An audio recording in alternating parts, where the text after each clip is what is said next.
বর্তমানে বিশ্বে যোগাযোগ আর ভাষা কোনো বাধা হওয়া উচিত নয়, কিন্তু বাস্তবে ভাষার পার্থক্য আমাদের কাজ, শিক্ষা এবং আন্তর্জাতিক সহযোগিতাকে ধীর করে দেয়। ঠিক এখানেই এআই ভোকাল ক্লোনিং এক নতুন সম্ভাবনার দরজা খুলে দিচ্ছে।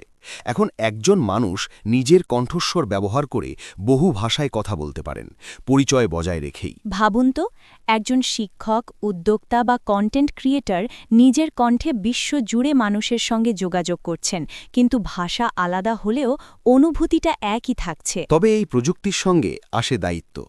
ভোকাল ক্লোনিং অবশ্যই নৈতিকভাবে ব্যবহার করতে হবে।